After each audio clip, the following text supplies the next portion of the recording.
우리 오늘 함께 볼 하나님 말씀 민수기 23장 27절부터 24장 9절까지 말씀입니다. 민수기 23장 27절부터 24장 9절까지 말씀. 같이 민수기 말씀을 찾아봅시다. 민수기 23장 27절부터 24장 9절까지 말씀. 네, 우리 함께 한 절씩 읽도록 하겠습니다. 정사님 먼저 읽도록 하겠습니다.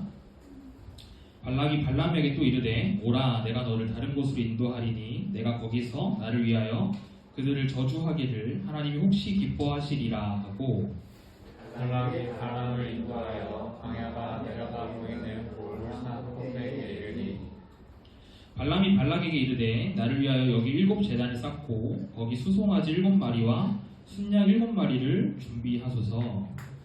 발락이 발람의 말대로 행하여 각 제단에 수송아지와 순양을 드리니라.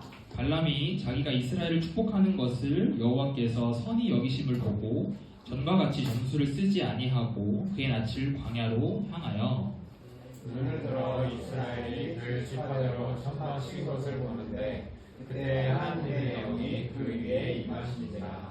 그가 예언을 전하여 말하되 부올의 아들 발람이 말하며 눈을 감았던 자가 말하며 하나님의 말씀을 듣는 자, 듣는 자의 환상을 보는 자, 엎드려서 눈을 뜬 자가 말하기를 야곱이여 내 장막들이 이스라엘이여 내 거처들이 어찌 그리 아름다운고 그 벌어짐이 물살이 같고 강가의 동산 같으며 여호와께서 심으신 순양로로부터 물가의 백향목들 같도다. 같이 있습니다. 죄송해요. 그 물통에서는 물이 넘치겠고 그 씨는 많은 물가에 있으리로다. 그의 왕이 야각보다 높으니 그의 나라가 흥왕하리로다. 하나님이 그를 애굽에서 인도하여 내셨으니 그 힘이 들소와 같도다. 그의 적국을 삼키고 그들의 뼈를 꺾으며 아살로스와 꿰뚫들과 꿇어앉고 누움이 수사자와 같고 암사자와도 같으니 일으킬 자 누구이랴. 너를 축복하는 자마다 복을 받을 것이요 너를 저주하는 자마다 저주를 받을지로다. 아멘. 네, 우리가 저번 주에 함께 살펴본 말씀은 뭐였나요? 장애물 더하기 장애물이었죠. 그래서 장애물이 우리 삶에 계속 연속적으로 닥칠 때 우리가 어떻게 해야 된다고 했었어요? 그것을 나의 힘으로 혼자 이겨내려고 발버둥 치는 것이 아니라 하나님을 의지하고 하나님을 찾고 구해야 한다고 했었죠. 이스라엘 백성들처럼 하나님을 의지하기로 결단하고 그리고 유다의 아사왕처럼 가장 먼저 하나님을 찾고 구하는 우리의 삶이 되어야 한다고 했습니다. 앞으로도 여러분들 삶에 전사님의 삶에도 너무나도 많은 장애물들이 닥칠 거예요. 그때마다 우리가 나의 힘으로 해결하려고 하는 것이 아니라 하나님을 의지하고 하나님께 도우심을 구하는 저와 여러분이 되기를 주님의 이름으로 축복합니다. 네. 오늘 본문 말씀은 우리가 함께 읽었듯이 이 발락 왕과 발람의 대화 내용이에요. 근데 이 발락 왕과 발람이라는 사람은 우리가 이번 주 큐티 본문을 놓치고 했으면 알겠지만 계속적으로 이 대화를 하고 있는데 이 발락 왕은 이스라엘 백성들의 이야기를 듣고 매우 무서워했어요. 그러니까 왜 무서워했냐면 하나님께서 이스라엘 백성들을 출애굽시켜서 이 가나안 땅들을 계속 정복하고 전쟁에 승리하게 하시니까 이 당시 모압 왕이었던 발락 왕이 자신의 나라도 그렇게 될까봐 여리고 성이나 아이 성이나 그렇게 자신들도 멸망을 당할까봐 엄청 두려워했던 거예요. 그래서 당시에 모압 땅에 최고의 마술사가 있었어요. 그 사람이 바로 발람이라는 사람인데 이 발람이라는 사람에게 가서 이렇게 부탁을 하는 거예요. 당신이 이 시대 최고의 마술사라 들었다. 당신이 예언만 하기만 하면 그렇게 다 이루어진다고 들었는데 그렇다면 이 이스라엘이라는 나라를 좀 저주를 좀 해달라 라고 계속해서 얘기를 한 거예요. 그런데 이 발람이라는 사람이 그 발람 왕의 이야기를 듣고 일단 알겠어. 내가 한번 고민해볼게 라고 이야기를 하죠. 그런데 그때 누가 찾아오시냐면 하나님이 찾아오세요. 하나님. 발람에게. 그러면서 발람에게 뭐라고 하셨냐면 너 이스라엘 저주하지 마. 이스라엘 저주하면 안 돼. 라고 말씀하시는 거예요. 그래서 발람이라는 사람은 그 하나님의 음성을 들었으니까 당연히 이스라엘을 저주하지 않고 축복을 했던 것이었어요. 그런데 이 발락 왕 입장에서는 어때요?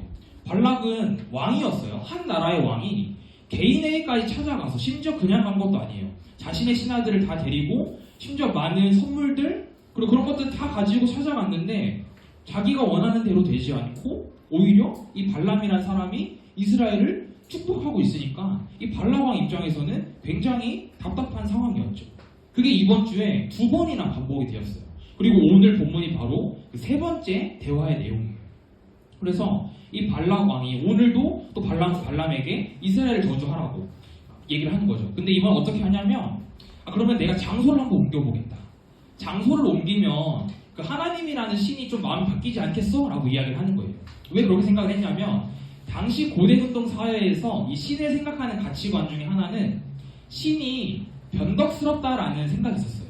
그래서 사람이 노력하면 신의 마음을 바꿀 수 있다라고 생각을 했던 거예요. 그래서 발락 왕이 그러면 내가 이번엔 장소를 한번 옮겨볼 테니까 우리 여기에서 한번 제사를 드리고 이스라엘을 저주 한번 해봅시다라고 한 거죠. 그래서 그렇게 결국에 그 발락 왕이 발람에게 요청을 했고 발람은 그러면은 그 제사할 것들을 좀 가지고 와서 제사를 좀 드립시다라고 해서 발락 왕이 단번에 그 제사할 것들을 가지고 제사를 드렸어요. 그 드리고 나서 어떻게 됐을까요? 결과가?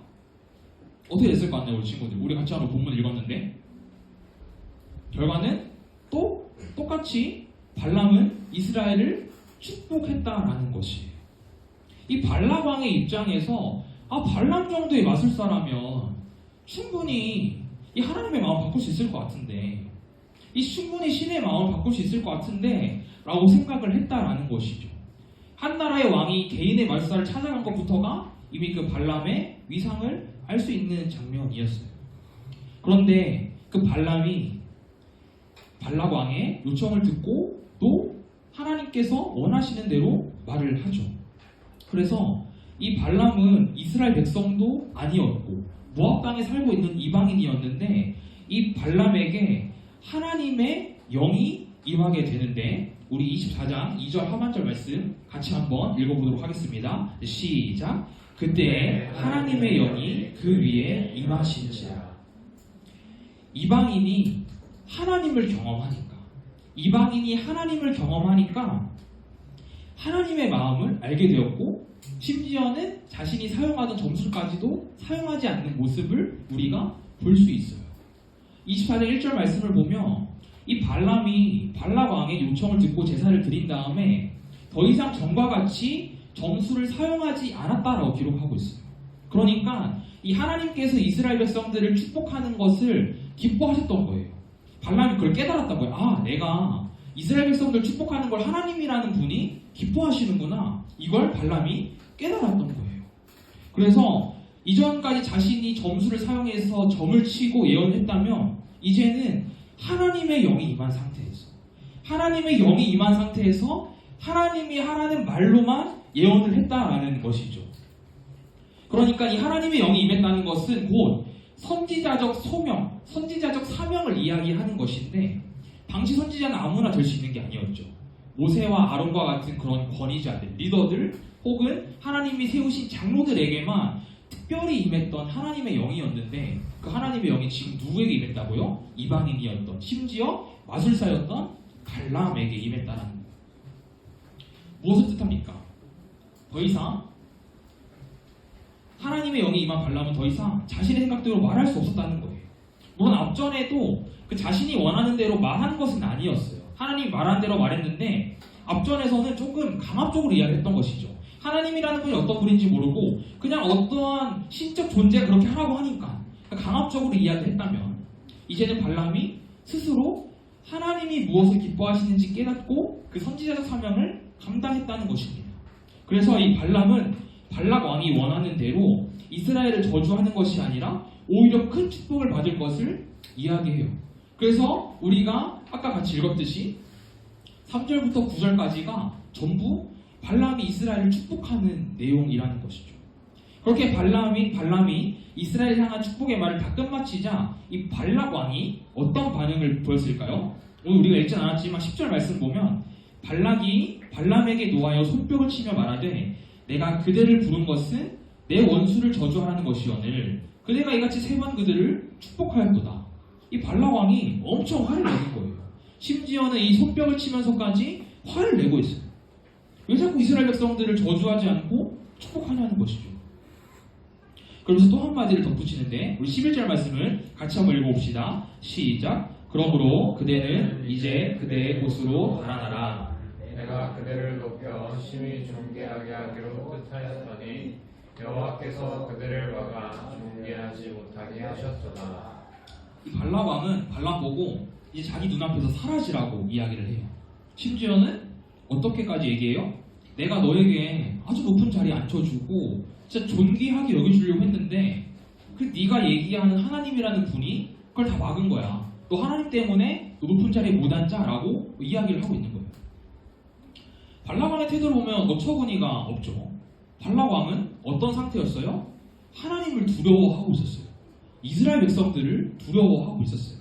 그렇다면 발람에게 그렇게 부탁을 하고 3번이나 자신의 뜻대로 되지 않았다면 어떻게 반응을 해야 돼요? 그 하나님이라는 분을 인정을 하고 그 하나님이라는 분 앞에 엎드려야 하는데 오히려 이렇게 된 문제의 원인을 하나님으로 돌리고 있다는 거죠. 그렇다면 발락 왕도 모든 사실을 다 알았다는 것이에요. 무엇을 알았냐?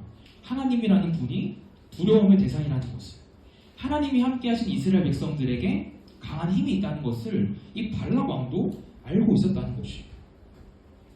하지만 이 발락 왕은 끝까지 자신의 뜻을 굽히지 않았고 하나님을 찾지 않았고 발람이라는 사람에게 의존만 하다가 괜히 엉뚱하게 발람에게 하나님에게 화풀이를 하고 있던 것이었죠. 쉽게 말해서 이 발락 왕은 골든타임을 놓쳤어요. 이쯤에서 우리의 삶을 한번 되돌아봅시다.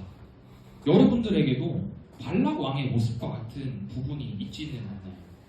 하나님을 인정하고 하나님을 내 삶의 주인으로 받아들여야 하는데 하나님을 인정하지 않고 하나님보다는 다른 것을 더 의지하면서 애꿎은 곳에 화풀이를 하다가 골든타임을 놓쳐버리고 있지는 않나요? 우리가 이 발락 왕의 모습을 통해서도 알 수 있듯이 우리는 보이지 않는 하나님보다 눈에 보이는 사람을 더 많이 의지해요.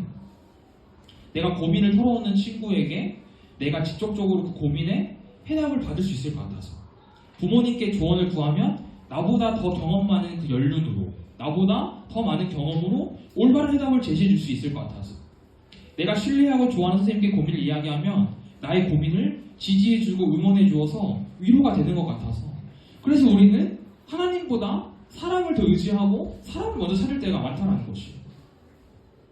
그러나 오늘 본문을 통해 하나님께서 우리에게 말씀하시고자 하는 것은 무엇이냐면 사람을 의지하지 말라는, 사람을 의지하지 말라.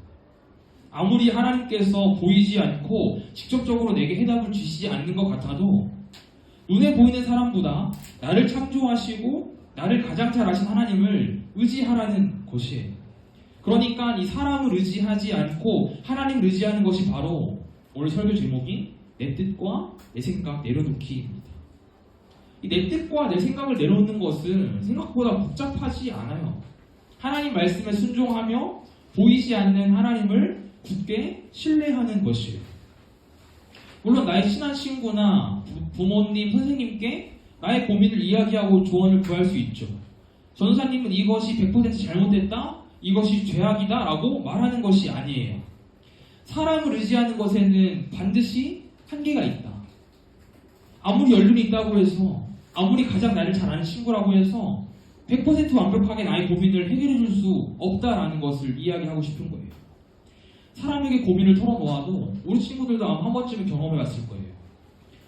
알 수 없는 이 답답함, 해결되지 않는 어려움들, 우리 친구들도 아마 그렇게 고민을 털어놓아도 해결되지 않는 그 어려움들, 답답함들을 한 번쯤은 경험해 봤을 거라고 생각합니다.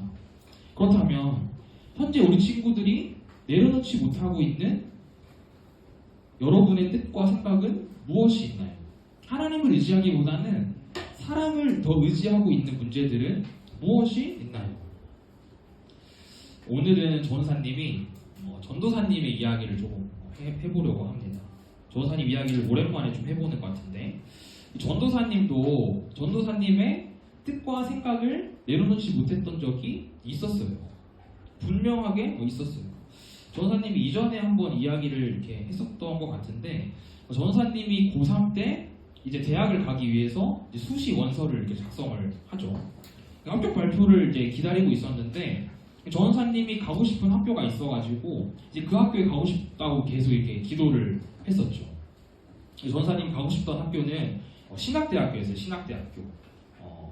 신학대학교였는데, 전도사님이 뭐 돈을 잘 벌기 위해서 혹은 전도사님이 유명한 학교에 다닌다는 것을 뭐 뽐내기 위해서 뭐 그 학교에 들어가려고 했던 것이 아니라, 어쨌든 그런 이유가 아니었으니까 당연히 전도사님이 그 학교에 가는 것이 하나님의 뜻이라고 생각을 했어요. 하나님이 기뻐하시겠다라고 생각을 했어요. 왜냐하면 전도사님 친구들은 다 유명한 학교, 좋은 학교를 들어가려고요. 왜요?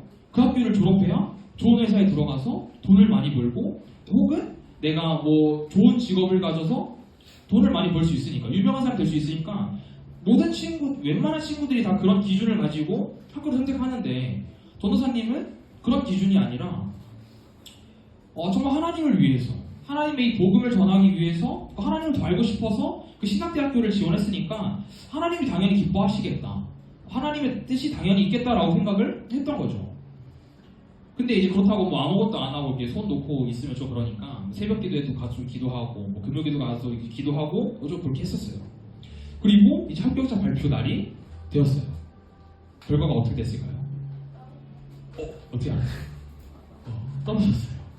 전도사님이 그 학교에 떨어졌어요. 심지어 어떻게 떨어졌냐면, 예비번호가 1번이었거든요. 지금 예비번호를 이렇게 알지 모르겠고요. 예비번호 1번이 뭐냐면, 합격한 사람들 중에 누구 하나가 합격했는데도 저희 학교 안 가요 하면은 그 다음 예비 1번이 이제 가고 이렇게 가는 시스템인데, 그러니까 한 명만 다른 학교를 간다거나 한 명만 이 학교를 안 가요 하면 전도사님 그 학교에 들어갈 수 있었어요. 그런데 한 명도 안 빠지는 거예요. 결국엔 전도사님이 그 학교를 못 갔죠. 전도사님이 그 결과를 받아들이고 나서 한동안 이해를 할 수가 없었어요. 도대체 왜? 아니 내가 나 잘 살겠다고, 나 돈 잘 많이 벌겠다고 선택한 것도 아닌데 왜 하나님께서 이것을 막으시는 거야? 한동안 이해할 수가 없어서 그 짧은 시간 동안 좀 방황했던 기억이 있어요. 전도사님이 이렇게 그동안 한동안 좀 이해를 하지 못했다가, 그런데 지금에서야 그때를 다시 한번 되돌아보니까 이 전도사님의 뜻과 생각대로 되지 않은 것이 너무 감사한 거예요. 그때 하나님께서 이 전도사님의 뜻과 생각이 아니라 하나님의 뜻과 생각대로 인도하셨기 때문에 다른 대학교에 가서 중국어를 전공할 수 있게 되었고, 그래서 중국어라는 달란트를 가지게 되었어요. 우리 친구들이랑 전도사님 한 번씩 얘기를 하다 보면은 학교에서 제2외국어로 중국어를 이렇게 배운다고 하는 친구들이 있더라고요. 그래서 뭐 사실 뭐 제2외국어가 뭐 그렇게 중요한 과목이 아닐 수도 있겠지만, 나는 한번 좀 A를 맞아보고 싶다 한 친구들은 전도사님에게 오시면 A를 만들어 드리겠습니다. 그래서 전도사님이 그렇게 계속 그 제2외국어라는 중국어라는 달란트를 가지고 이렇게 여러 방면에서 잘 사용하면서 살아가고 있어요. 만약에 전도사님의 고집대로 그 학교에 들어갔다면 어쩌면 조금은 후회했을지도 모르겠다라는 생각이 들어요. 전도사님이 직접적으로 사람을 의지했던 경험은 아니었지만, 어쨌든 전도사님이 기도했던 목적과 바라는 바가 모두 하나님의 뜻과 생각을 구하기보다는 전도사님의 뜻과 생각대로 이루어지기를 바랬던 경험을 잠깐 얘기했어요. 사랑하는 우리 청소년 친구들, 우리는 이 나의 뜻과 생각을 내려놓는 게 너무나도 어려워요. 사실 우리는 하나님의 형상대로 지음받았기 때문에 하나님의 뜻과 생각대로 살아가는 게 더 쉬워야 정상이거든요. 그런데 이 세상에 들어온 죄악으로 인해 우리는 더 이상 하나님 말씀에 순종하는 것이 즐겁지 않게 되어버렸어요. 내가 원하는 대로, 내가 바라는 대로 살아가는 것이 더 즐겁고 더 쉬운 세상이 되었다라는 것이에요. 세상은 우리에게 이렇게 이야기하잖아요. 세상의 주인, 내 삶의 주인은 너야. 너가 하고 싶은 대로 하면 돼. 그래서 생겨난 것이 무엇이에요? 포스트 모더니즘. 각 개인의 생각과 가치관이 중요하다는 거예요. 누구도 다 정답이라는 거예요. 너도 맞고, 너도 맞고, 나도 맞아. 누구 하나 틀린 사람이 없다라는 거예요. 그래서 그 누구도 개인의 생각과 가치관을 무시할 수 없다. 그것을 배제할 수 없다가 이 포스트 모더니즘이 가지고 있는 가장 큰 가치관이죠. 그래서 이것에 가장 대표적으로 이해할 수 있는 것이 무엇이에요? 성소수자들의 인권도 존중해야 된다면서 차별금지법을 만들어가지고 동성애를 옹호하고 자신의 성을 선택할 수 있게 하고 심지어는 제3의 성까지 만들어서 이 말도 안 되는 이 상황을 우리는 살아가고 있는 거 아닌가요? 세상은 이렇게나 이 세상의 주인 대신 하나님의 뜻과 생각보다는 나의 뜻과 생각을 더 우선시하며 살아가라고 이야기해요. 사랑하는 청소년부 친구들, 우리는 하나님의 형상대로 지음받은 존재임을 늘 기억해야 합니다. 우리는 하나님의 뜻과 생각대로 살아갈 때 가장 큰 기쁨을 누릴 수 있는 존재들이에요. 발람왕은 3번이나 똑같은 상황이 주어졌지만 자신의 뜻과 생각을 내려놓지 않았어요. 포기하지 못했어요.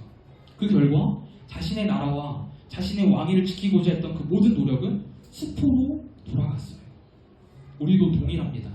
우리에게는 하나님의 뜻과 생각대로 결정하고 살아갈 수 있는 기회가 계속 주어지고 있어요.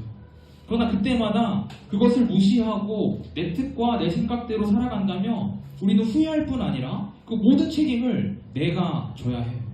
그러나 하나님을 의지하며 내 뜻과 내 생각을 내놓는다면 여러분들의 삶은 하나님이 책임져 주실 거예요. 전도사님의 인생을 하나님께서 책임져 주셔서 여기까지 인도해 주신 것처럼 지금은 내가 원하는 것을 선택하고 그것에 집중해서 올인하는 것이 정답 같아 보일 수도 있어요. 그러나 그것이 결코 아니라는 것을 다시 한번 기억하기를 소망합니다. 우리 삶에서 정답은 딱 하나예요. 나의 뜻과 생각을 내려놓고 오직 하나님만 의지하는 것. 우리가 이 사실을 기억하며 이번 한 주도 사람보다는 하나님을 더 의지하고 하나님께 모든 것을 맡겨드리는 저와 여러분의 삶이 되기를 주님의 이름으로 축복합니다. 아멘. 이제 같이 결단 찬양 주님을 보게 하소서 고백하도록 하겠습니다.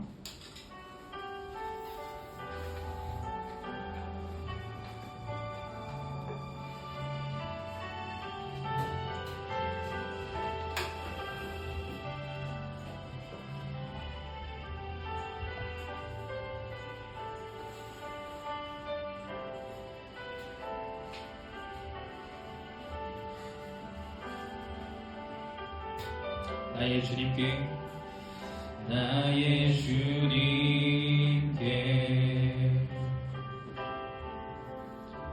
찬양 드리며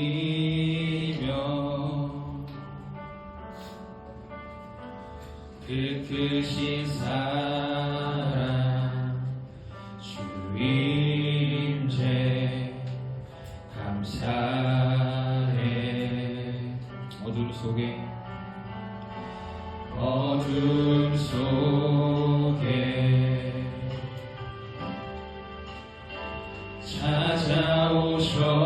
찾아오셔서 주님의 영광 보게 하시네. 의심하는 나를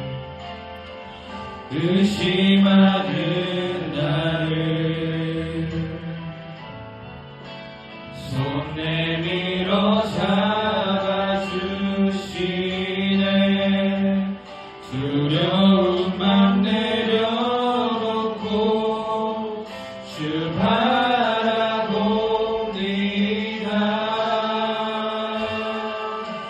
주님을 보게 하소서. 주님을 보게 하소서. 나를 붙드소서.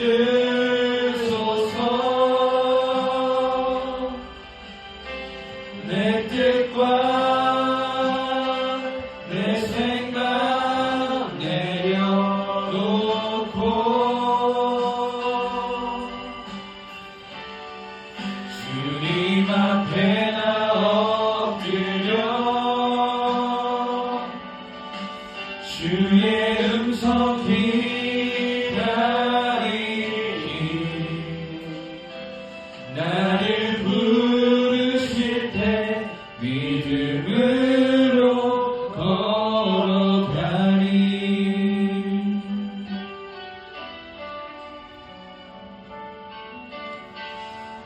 우리 들은 말씀 기억하면서 다시 한 번 더 고백합시다. 나의 주님께 찬양 드리며 주님의 사랑 주님 죄 감사해. 어둠 속에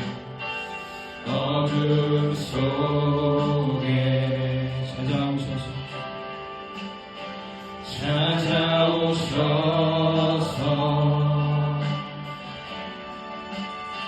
주님의 영광 보게 하시네. 의심하는 나를 손 내밀어 잡아주시네.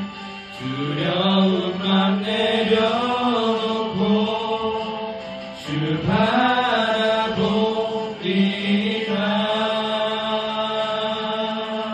주님을 보게 하소서. 주님을 보게 하소서. 나를 붙드소서. 내 뜻과 내 생각 내려놓고 주님 앞에 나 엎드려 주의 음성 기다리니 나를 부르실 때 우리 들을 말씀 기억하면서 다시 한 번 더 같이 고백합시다. 주님을 보게 하소서. 주님을 보게 하소서. 나를 붙드소서. 내 뜻과 내 생각 내려놓고 주님 앞에 나 엎드려 주의 음성 기다리니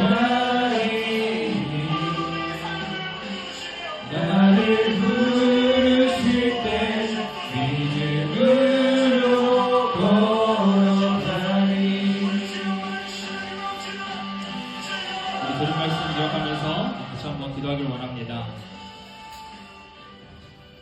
우리가 우리의 뜻과 우리의 생각을 내려놓고 주님을 의지하는 것, 주님 앞에 엎드려서 주님의 음성을 기다리는 것, 이것이 우리가 앞으로도 늘 견지해야 하는 삶의 모습입니다. 우리 친구들이 우리의 뜻, 나의 뜻과 생각을 내려놓는 것이 얼마나 어려운 전사님도 너무나도 잘 알아요.